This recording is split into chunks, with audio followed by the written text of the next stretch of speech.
नमो भगवते वासुदेवाय नमः।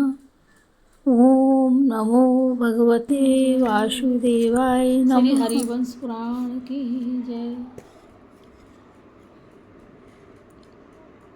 श्री महाभारत खिलवाड़ हरिवंश के अंतर्गत हरिवंश पर्व में 26वां अध्याय, जिसमें महाराज पुरुरवा के चरित्र और वंश का वर्णन, राजा पुरुरवा का त्रेता गृह की रचना करना और गंधर्वों के लोक में जाना। वैशंपायन जी कहते हैं, महाराज बुद्ध के विद्वान पुत्र पुरुरवा हुए तो तेजस्वी, दानशील, यज्ञकर्ता, बहुत सी दक्षिणा देने वाले, ब्रह्मवादी, युद्ध में पराक्रम दिखाने वाले और शत्रुओं से दुर्जय थे। वे राजा अग्निहोत्र और यज्ञों के अनुष्ठान करने वाले थे। राजा पुरुरवा सत्यभाषी और पवित्र विचार वाले थे। उनका रूप बड़ा सुंदर था और गुप्त रूप से सहवास करने वाले थे। वे अपने समय में तीनों लोकों में अनुपम यशस्वी थे। उन ब्रह्मवादी, क्षमापरायण, धर्मज्ञ तथा सत्यभाषी राजा को यशस्विनी उर्वशी अप्सरा ने गर्व का परित्याग करके पति रूप में वर्ण कर लिया था। भारत राजा पुरुरवा उस अप्सरा के साथ 10 वर्ष तक रमणीय चैत्र रथ वन में, 5 वर्ष तक मंदाकिनी के तट पर बसी हुई अलकापुरी में और 5 वर्षों तक बद्री नारायण के वनों में,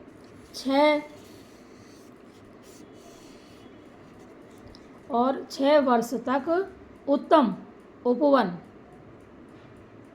नंदन वन में, 7 वर्ष तक मनोरथ रूप फल देने वाले वृक्षों से परिपूर्ण उत्तर कुरु देशों में, 8 वर्ष तक गंधमादन पर्वत के शिखरों पर, 10 वर्ष तक मेरु पर्वत पर तथा 8 वर्ष तक उत्तरांचल पर विहार करते रहे। राजा पुरुरवा उर्वशी को साथ में लेकर देवताओं से सेवित इन मुख्य वनों में बड़े आनंद के साथ विहार किया करते थे। पृथ्वीपति पुरुरवा उर्वशी के साथ महर्षियों से प्रशंसित परम पवित्र देश प्रयाग में राज करते थे।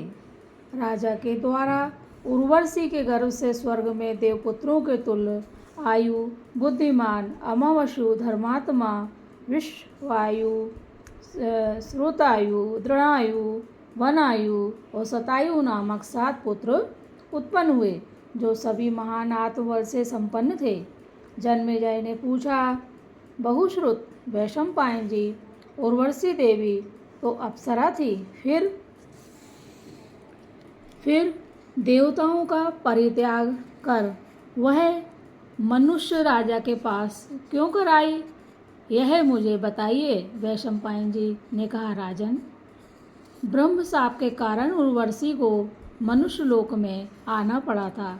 वह सुंदर अंगों वाली उर्वशी कुछ शर्तों के साथ इलानंदन पुरुरवा के पास रही थी। भूपाल उसने अपने शाप से छूटने के लिए यह शर्त करा ली थी कि मैं आपको शालीनता से देखूं। मेरे सकाम होने पर ही आप सहवास करें। मेरे पलंग के पास सदा 2 भेड़ बंधे रहेंगे और मैं दिन में एक बार थोड़ा सा घृत मात्र भोजन करूंगी।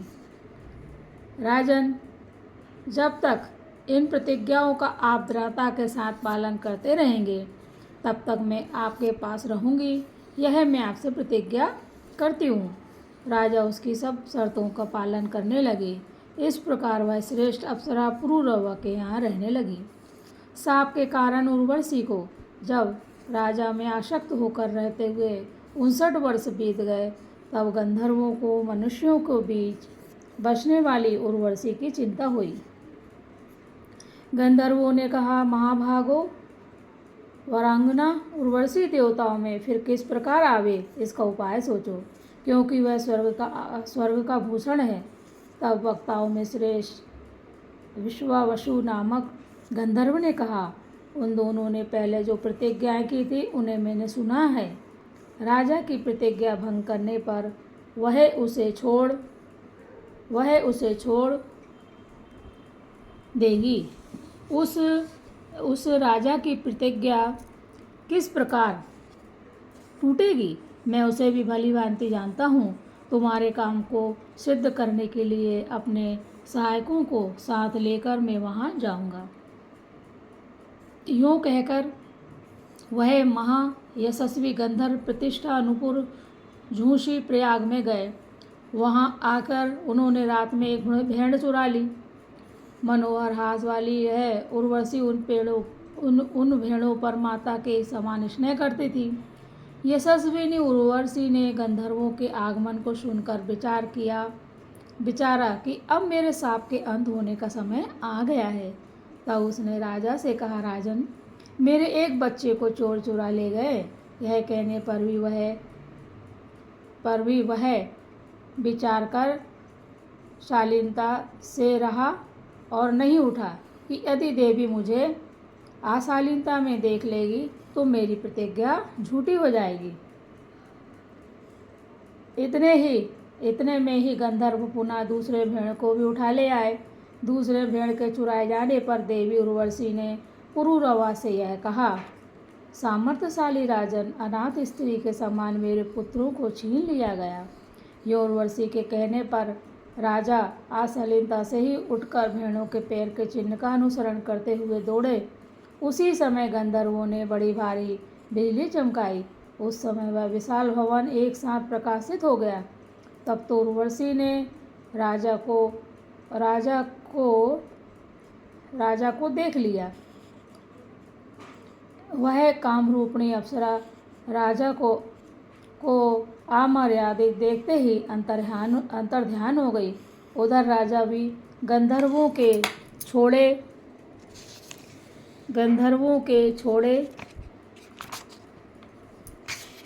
हुए भेड़ को देखकर उनके साथ घर में घुसे, पर वहाँ उन्हें उर्वशी नहीं दिखाई दी। तब वे परम दुखित हो विलाप करने लगे। फिर वे उर्वशी को खोजते हुए पृथ्वी पर सर्वत्र घूमने लगे। कुछ समय के अनंतर उन महाबली नरेश ने उस शोभामयी अप्सरा को कुरुक्षेत्र के पहले तीर्थ की हेमवती नाम वाली पुष्करणी में स्नान कर अपनी 5 सखियों के साथ क्रीड़ा करते हुए देखा। क्रीड़ा करती हुई उर्वशी को देखकर राजा दुखी होकर विलाप करने लगे। इधर उर्वशी ने भी उस राजा को समीप ही देखकर अपनी सखियों से राजा को दिखाया और कहा, ये वे ही पुरुषोत्तम हैं जिनके पास मैं रही थी। उस समय वे सभी अप्सराएं उर्वशी के पुनर्गमन की आशंका से घबरा गईं। इधर राजा उससे फिर कहने लगे, प्रिय, तू थोड़ा ठहर, ओ कठोर हृदय वाली, ठहर जा और अपने वचनों पर दृढ़ रहे। इस प्रकार वैदिक सूक्तों को वे दोनों एक दूसरे के प्रति उत्तर प्रत्युत्तर के रूप में कहने लगे। उस समय उर्वशी ने इलापुत्र पूर्वा से कहा, प्रभु, मैं आपके द्वारा गर्भवती हूँ। राजन, निसंदेह 1 वर्ष पर मेरे गर्भ से आपके कुमार उत्पन्न होंगे तथा प्रति वर्ष 1 रात्रि आप मेरे साथ रह सकेंगे। तब वे महायशस्वी राजा प्रसन्न हो गए और अपने नगर में आ गए। वर्ष समाप्त होने पर उर्वशी उनके साथ फिर आई। महायशस्वी पुरुरवा उसके साथ 1 रात्रि रहे। तदनंतर उर्वशी ने पुरुरवा से कहा, गंधर्व आपको वर देना चाहते हैं। महाराज, अब आप वर मांग लीजिए। आप इनसे इन महात्मा गंधर्वों की सत्ता मांग लीजिए। तब पुरुरवा ने बहुत अच्छा कहकर गंधर्वों से वर मांग लिया। तब गंधर्वों ने बहुत अच्छा ऐसा ही होगा कहकर एक थाली में अग्नि भरकर पुरुरवा से कहा, राजन, इस अग्नि यज्ञ करके तो हमारे लोकों में आ जाओगे। तब वे राजा अग्नि और अपने पुत्रों को लेकर नगर की ओर चले। मार्ग में उन्होंने वन में अग्नि को रख दिया और अपने पुत्रों को लेकर घर में प्रवेश किया। फिर वन में जाने पर वहाँ उन्होंने अग्नि को नहीं देखा, किंतु उसकी जगह एक पीपल के वृक्ष को खड़ा देखा। तब वे राजा अग्नि को अपने गर्भ में छिपाने वाली समी जड़ के वृक्ष में से उत्पन्न हुए पीपल को देखकर विस्मय में पड़ गए और उन्होंने गंधर्वों से अग्नि के न दिखने का वृतांत कहा। गंधर्वों ने सब बातों को सुनकर कहा, तुम पीपल की अरणी बना लो। तब उन्होंने पीपल की अरणी बनाकर शास्त्रीय विधि के अनुसार उन अरणियों को मथ कर अग्नि को उत्पन्न किया। फिर उस अग्नि के 3 भाग किए। तदनंतर उस अग्नि से उन्होंने यजन किया था। वे उस त्रेता अग्नि से अनेक प्रकार के यज्ञ कर गंधर्वों की समानता पाकर गंधर्वों के लोक में पहुंच गए। राजा पुरुरवा ने गंधर्वों से वर पाकर प्रेताग्नि की रचना की थी। पहले अग्नि एक ही था, पुरुरवा ने उसको 3 बनाया था। नरश्रेष्ठ, राजा पुरुरवा ऐसे प्रतापी थे। उन महायशस्वी पृथ्वीपति ने गंगा के उत्तर तट पर बसे हुए महर्षियों से प्रशंसित परम पवित्र प्रतिष्ठान झूसी प्रयाग में राज्य किया था। बोलो श्री हरिवंश पुराण की जय। इस प्रकार श्री महाभारत खिलवाड़ हरिवंश के अंतर्गत हरिवंश पर्व में पुरुरवा की उत्पत्ति विषयक 26वां अध्याय पूरा हुआ। बोलो कृष्ण कन्हैया लाल की जय। श्री कृष्ण गोविंद हरे मुरारी, हे नाथ नारायण वासुदेवा। श्री कृष्ण गोविंद हरे मुरारी, हे नाथ नारायण वासुदेवा। जय हो। जय श्री कृष्ण। संतान गोपाल मंत्र। इस मंत्र को नित्य पढ़ने से श्रेष्ठ संतान, और जिनका संतान नहीं है उन्हें भगवान गोपाल जी उनकी गोद जरूर भरते हैं। तो आप ये मंत्र करें। आप सभी के घर वाले सभी सब खुश रहें, प्रसन्न रहें। अब ये मंत्र अपन करते हैं। ओम देवकी सुत गोविंद वासुदेव जगतपते देहि मे तन्यं कृष्ण त्वामहे शरणं गता। ओम देवकी सुत गोविंद वासुदेव जगतपते देहि मे तन्यं कृष्ण त्वामहे शरणं गता। हे कृष्ण, मैं आपकी शरण में हूँ। जय श्री कृष्ण।